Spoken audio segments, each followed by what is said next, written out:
All right, so let's recap. Let's recap where we've been this weekend. Okay, on Friday night we talked about how really, when it comes down to it, there are two ways that we can live this life. We either live as if God does not exist, or we live as if He does exist, and that makes all the difference, right?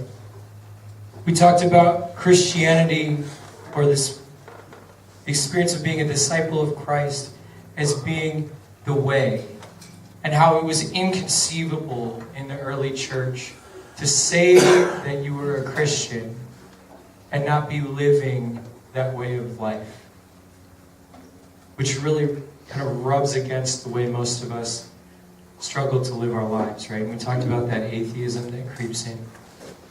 Yesterday morning, we heard a call to greatness, a call to sanctity. Carla shared a testimony of her pilgrim walk across Spain on the Camino. We talked about Blessed Chiara Badano. We talked about Blessed Pier Giorgio Frassati. And in the afternoon, we started to learn about how really the core of sainthood, where it all springs from, is this life of prayer, this loving conversation with God, speaking to Him and listening to Him. And then last night, we actually had an opportunity to explore a little bit deeper what Christianity means, or what this way of life is. And it's a way of being for others, entering truly into the person of Jesus Christ, who is in His person for us, right? And then we got to actually follow Jesus on the way. And I know a lot of you were really struck last night by the sacramentality of the night, right? The very tangible nature of it that just allowed you to enter into the mystery, right? Just a little lesson about how important Mass is, right? Where we confront tangible signs, but we're drawn into a deeper mystery. Something the world has almost entirely forgotten. So, this is really the question then this morning. How can I live this way? And a lot of you were starting to confront this last night, right? A lot of you were starting to confront this last night in your small groups. Concretely, really, how do I love other people? And I told my small group, you can't tell me you're going to go work in the soup kitchen. Like, that's nice. I want you to go work in the soup kitchen. But when we're talking about serving or loving people, we've got to get even more tangible, more ordinary, right? That's where you spend most of your existence, not at the soup kitchen.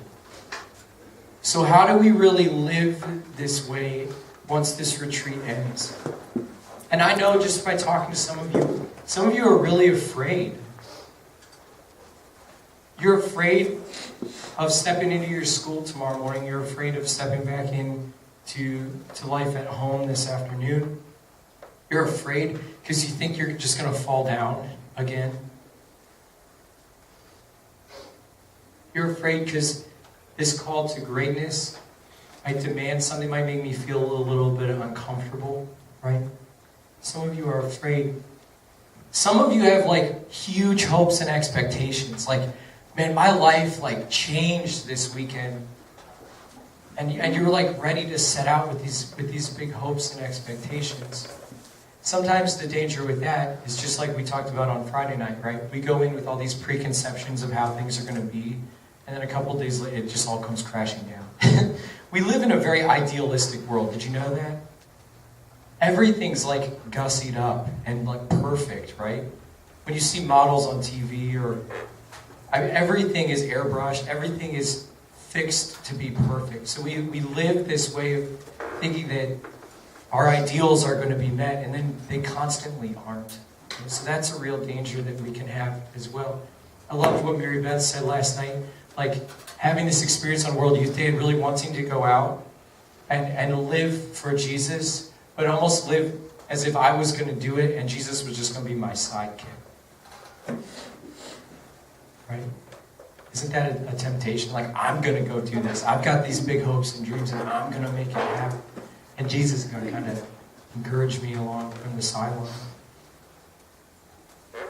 Some of you some of you struggle, and I've really struggled with this, where you almost become like myopic on your biggest cross. Like you just focus on that one big cross or that one sin that you just constantly fall into.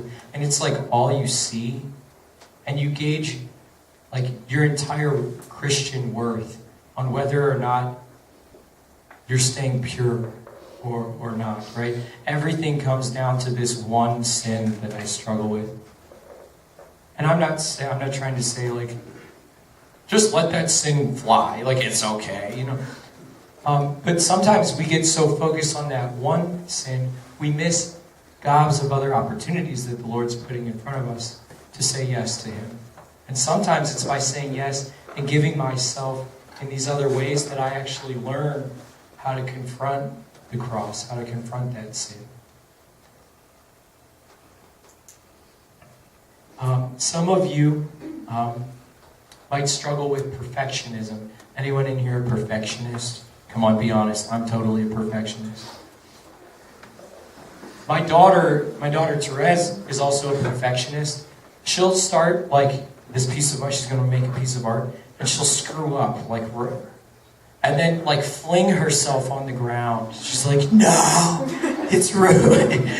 It's all ruined," and she just can't pull herself out of it. I'm just like, just turn it into something else. Like I'll help. I'll try to help her, but she gets so thrown off when she falls. Right? You don't have to raise your hand, but I'm sure some of you have had that experience before, right? You've got these hopes, these expectations, and then you fall. It's just like, I'm done. Throw in the towel. Stick a fork in me, coach. You know, I'm done. All right. So, Saint Therese, I'm not sure how much all of you know about her. She's fairly recent, right? You know that. Late 1800s. She died when she was 24 of tuberculosis. Very, very painful last few months of her life. Her mother passed away when she was a little girl. And so her dad and her older sisters raised her. All of her sisters also entered religious life. It's pretty wild. And both of her parents have been canonized, which is super cool.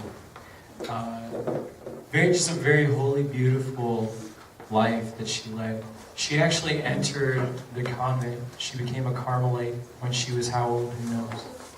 15. When she was 15. How many of you are 15 in here? Raise your hands, 15-year-olds. Come on, raise them high. Look at that. Could you imagine that? Could you imagine? Okay. So Saint Therese, here's the deal. Saint Therese saw the greatness that was possible with the Christian life, with living the Christian life. And she really aspired to it. But she had this to say. I've always realized when I compare myself to the saints that there is between them and me the same difference as exists between a mountain whose summit is lost in the heavens and the obscure grain of sand trodden underfoot by passers-by. Anyone ever felt that way? It's so easy to get discouraged, right? But she says, instead of getting discouraged, I said to myself, God could not inspire us with desires that were unrealizable. So despite my littleness, I can aspire to holiness. God's not just going to set you up for failure, right? So let's dig into this little way. Okay, Saint Therese is all about the little way, so let's try to understand the little way. It's beautiful that she uses the word way as well, right? So we want to learn from Saint Therese this morning. So the little way, I'm going to just focus on 3 characteristics of it. First, it is a way of spiritual childhood. The way of the child. For me to become greater is impossible. I must put up with myself just as I am, with all my imperfections. Let's read that line again. I must put up with myself just as I am, with all my imperfections. My hunch is there are more perfectionists in this room than raised their hands a few minutes ago. Because if any of you are prideful, you're a perfectionist in some way, shape, or form, right? It's about my image, my appearance, and it's got to remain perfect. But I wish to find the way to go to heaven by a very straight, short, completely new little way. We are in a century of inventions. In the homes of the rich, an elevator replaces them nicely, speaking about a staircase. I too would like to find an elevator to lift me up to Jesus, for I am too little to climb the rough stairway of perfection. So she turns to the image of an elevator. What can lift me, because I'm too little, what can lift me up? What can lift me up? So she acknowledges her littleness. She becomes like a child. She becomes like a child. Now we do need to talk about something here, because sometimes we can get this a little bit messed up. What does it mean to be childlike versus childish? Okay. I want to talk about some characteristics of being childlike. And then I'm going to look at what it means to be childish. First of all, one who is childlike turns to the Father when in need, and asks boldly. Turns to the Father and asks boldly, right? Aren't children constantly asking for things? Sometimes just stuff they want. Like my kids want candy all the time. But anytime they need something, they know who to go to. And they trust that what they need is going to be provided for them. My son, Benedict, he asks me all the time for a Tootsie Roll. Except he says, Tootsie Roll. The other night, I was getting ready to put him in his crib. And, his crib. And I usually walk with him in his room. And I threaten him, because he tries to screw around a lot. So I threaten him, like, I'm going to put you in your crib, I'm going to leave. And he's like, no, and then he lays down. But the other day, I thought he was almost asleep. He reached up, he touches my face, he goes, Dada, Tootsie Roll. I was like, man, I want to give you Tootsie Roll so bad right now, but I can't, He trusts me. I said, no, Benedict, I'll give you Tootsie Roll tomorrow at lunch, okay? I think little children just want to be with their parents. They want to be with the Father. My daughter, Lily, she hung out with me a few weeks ago when I was doing this big pipe project because I needed to reroute a drain outside my house. And Lily hung out with me while I'm digging this hole. And she started coloring. She grabbed the Sharpie I was using and started drawing a picture on my pipe. So that's Lily and me. I'm shorter than her.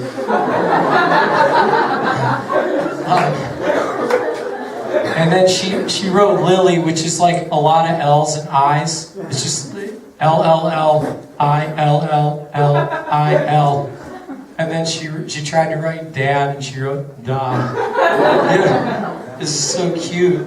But she just wanted to hang out, so we just hung out, and I'm just working on a pipe. But kids just want to be with their parents. They want to be with the Father. Children want to communicate. They try to communicate, right?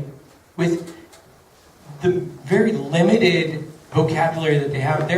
As soon as a kid is born, a kid is trying to communicate.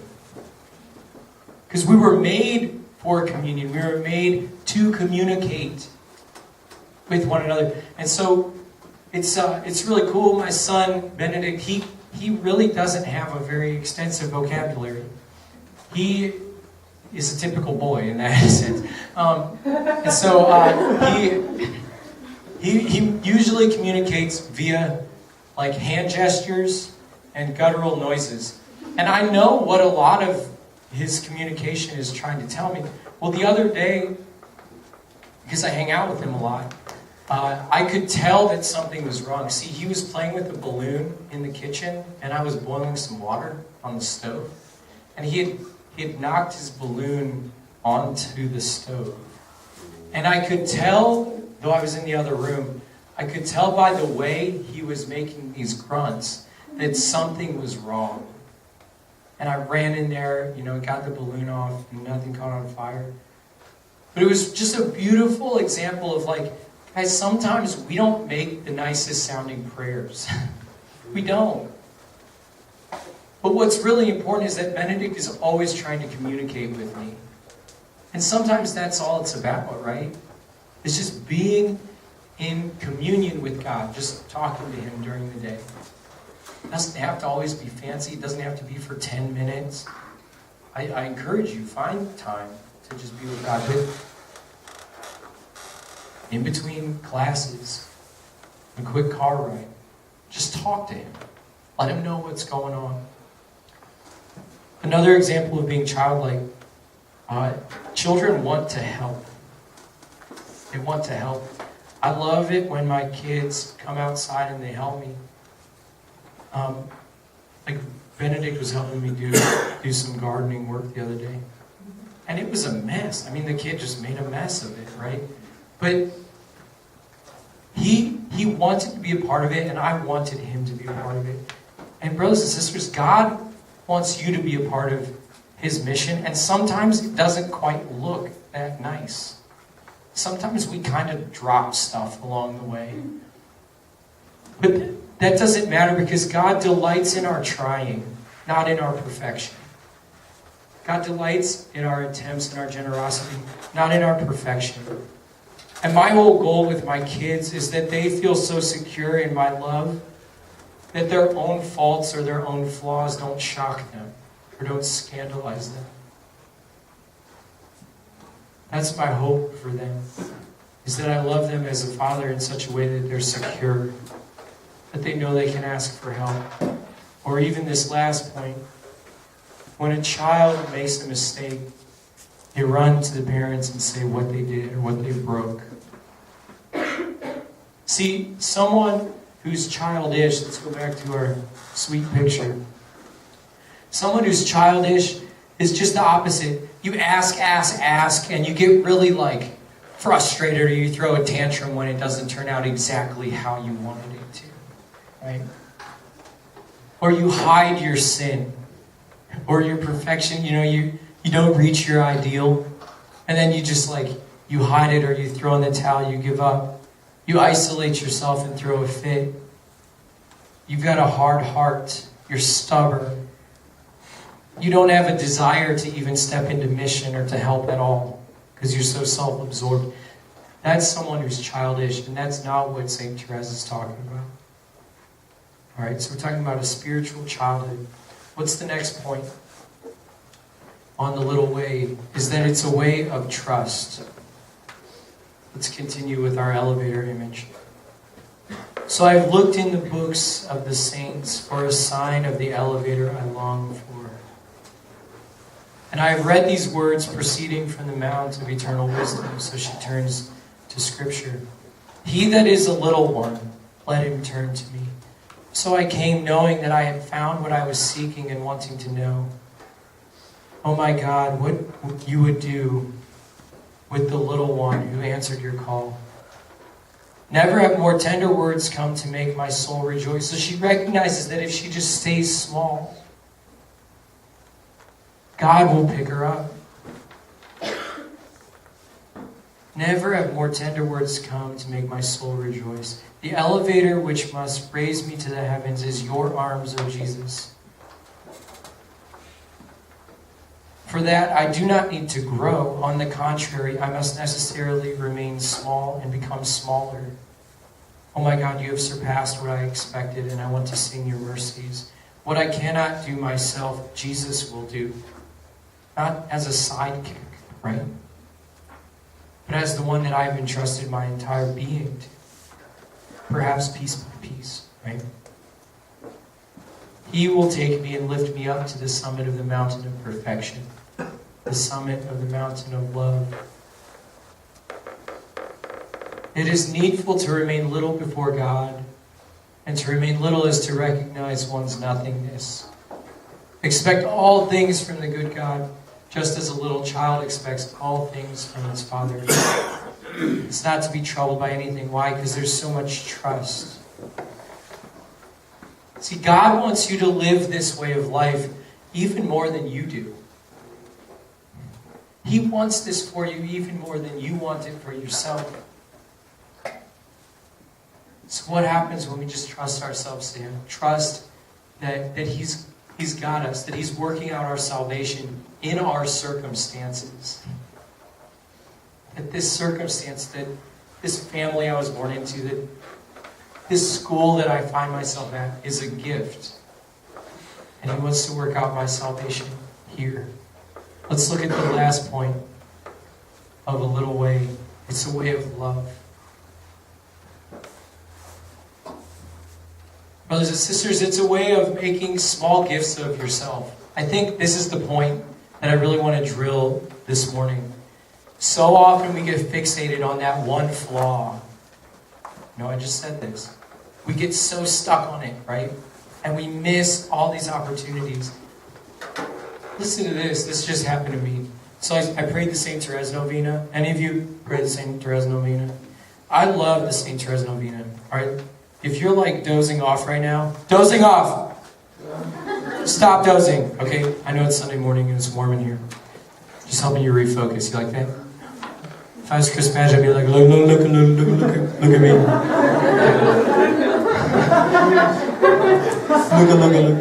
And I'd be wearing like some sick animal shirt, spandex, with a green blazer, yeah, like a trucker hat. Thanks be to God that I'm not Chris Madge. All right. Now, here we go. Ready for this? I was praying the St. Therese Novena, and I asked God that He would increase my capacity to love. And typically when we pray novena prayers, we really just want like that thing to like happen. Just boom, like all of a sudden my heart's huge, you know, like the Grinch. You know, just like blows up. Well, nothing happened. Days go by, and my son Benedict sucks at sleeping, okay? And he was waking up one night. So for a whole week, he was just up like multiple times a night, and he's my responsibility. So my wife's pregnant, so I got to. So he woke up one night, like at midnight, 1 and 2. And at 2, I was just like fuming, like, kid, what? You're wrecking my life. So I got him, and I picked him up, and we've got an extra bed, like a twin bed in his room. I just gently set him on the bed and flopped down beside him and fell asleep, and he fell asleep. And I woke up the next morning, and I really had that sting. Like, I felt sorry for the anger that I had toward him. I didn't hurt him. I didn't say anything mean to him. But inside, I was mad at him. And I woke up and I felt really sorry for that. And it occurred to me that perhaps God was answering my prayer with an opportunity. Perhaps God was answering my prayer to have an increased capacity to love with opportunities to actually do that. And that means He was supplying me with the grace that I needed for that. And I wasn't open to it. See, God always places before us opportunities to love, to be for others. And St. Therese gives us a beautiful quote on this. So I've stayed little and have no other occupation than of gathering flowers of love and sacrifice and offering them to the good God to please Him. To be little also means not to attribute to oneself the virtues that one practices, believing that one can do something, but to acknowledge that the good God has placed these treasures in the hands of His little child, so that the child can make use of them as needed, but always as treasures of the good God. It's like when you give, like if I gave my kid some money and then they use the money to buy me like a gift for Father's Day or something, you know. That's what happens. God gives us these treasures to use, and we express this love in little ways. And St. Therese, I want to share just a couple of quick stories from her life, because she really understood these simple little ways to love. Okay? A couple ways. Love and sacrifice go hand in hand, all right, with St. Therese. So she really fell in love with poverty. And so she would intentionally choose something that wasn't as nice. Think about that. Like, my kids, when they want a new toothbrush, they go in the toothbrush bin and they pick out the nicest one for them. It's a silly story, but how often we're always looking out for number one, right? What do I want? What's going to make me appear this way? Well, St. Therese, she would intentionally choose stuff that wasn't as nice. Or sometimes, check this one out, you who live with other people in your homes. If someone would take something that was hers, that she used, instead of complaining about it or trying to get it back, she would just acknowledge it as a moment that she could sacrifice or let go of that thing or be detached of that. That's a biggie. See, the beautiful thing about this little way is that it's so ordinary. It's like heroic, right? Like, brothers and sisters, you have an opportunity to practice heroic virtue every day. And I do too, and we just miss it most of the time. We think of like heroic actions being like doing this big, huge stuff. Quite honestly, I think it's more heroic to love ordinarily. To love in the ordinary. St. Therese had to deal with annoying Carmelite sisters sometimes. It's hard to imagine a Carmelite being annoying, but there was one sister, this just happened to me kind of last night because someone was snoring in the room. But there was this sister who sat in front of her during the office, and this sister would make a certain noise with her mouth, and Therese said it just drove her insane. You know that? When you notice something and you're just like, I'm gonna die. Stop it, I'm gonna knock your head off, you know. Well, Therese realized how annoyed she was, and then she acknowledged that this must be some sort of like opportunity from God to like just sing His praise, and so she turned this noise in her head into like a rhythm that could become a song for God. That's crazy awesome. I tried to do that last night with the snoring. I was like, this is like a metronome and it's going to help me fall back asleep, and it worked. So, okay. There was another story of Therese where she was washing clothing with another sister, and the way that this sister was washing these clothes, dirty water was like splashing up in her face, in St. Therese's face. And instead of getting really angry with this sister, she just accepted it, and she tried to hide the fact that she was getting hit with this water. I don't know how you do that, if there's water dripping off your face. But she didn't want to make a big deal about it, right? Oh, well, let's turn that to, how often are we quick to complain? How often are we quick to complain when we experience some sort of persecution? There was a particular sister who drove her crazy. Like, she didn't like this sister. And it says, instead of being mean to her or just completely ignoring her, she sought out every opportunity to pray for her and to just shower her with kindness. So instead of being constantly angry or frustrated, she went over and above to be kind to this sister. Oh, here's my last quote. Maybe it's just on my paper. She says this about the situation. I know now that true charity, so being for God and for others, consists in bearing all our neighbors' defects, not being surprised at their weakness, but edified at their smallest virtues. Edified at their smallest virtues. Not surprised at their weakness, not focusing only on their weaknesses. So brothers and sisters, the little way, I think, gives us a real concrete example of how to live the way, how to live Christianity on a day in and day out basis. So we're going to go to small